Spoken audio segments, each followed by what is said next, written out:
أعوذ بالله من الشيطان الرجيم بسم الله الرحمن الرحيم إنا أنزلناه في ليلة القدر وما أدراك ما ليلة القدر ليلة القدر خير من ألف شهر تنزل الملائكة والروح فيها بإذن ربهم من كل أمر سلام هي حتى مطلع الفجر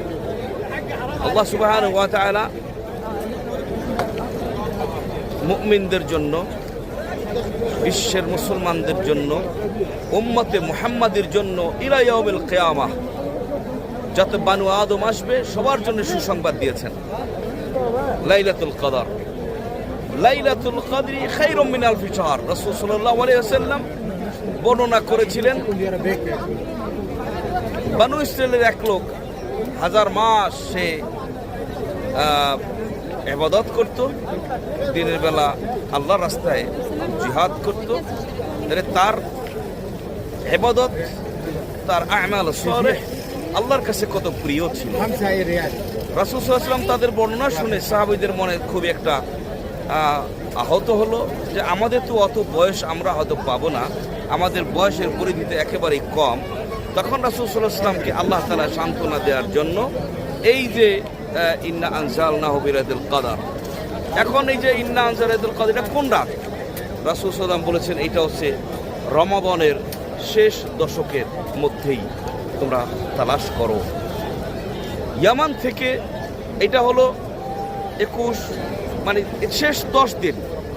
কিন্তু এটা কবে এ নিয়ে অনেক মুখতালিফ প্রত্যেক দিনে ইবাদত করতে হবে ইয়ামান থেকে একজন তাবী এসেছিলেন মদিনায় রাসূল সাল্লাল্লাহু আলাইহি ওয়াসাল্লামের বিখ্যাত সাহাবী হযরত বিলাল রাদিয়াল্লাহু তাআলা আনহুকে জিজ্ঞেস করেছিলেন যে ইয়ামুল এই লাইলাতুল কদরটা কবে তিনি বলেছিলেন যে রাসূল সাল্লাল্লাহু আলাইহি ওয়াসাল্লামের পক্ষ থেকে আমি তোমাকে জানাচ্ছি আমি তার কাছে শুনেছি এটা 27 তারিখ 26 তারিখ দিবাগত রাত্রে আল্লাহ তাআলা এই দিনকে নির্ধারণ করেছিলেন ওই সময় যে কারণে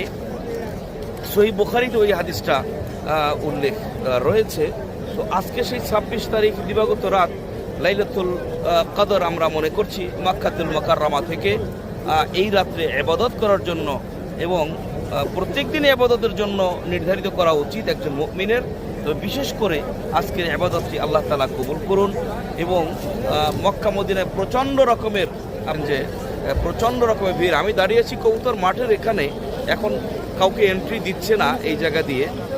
যে প্রচণ্ড রকমের ভিড় প্রচণ্ড রকমের মানে মানুষের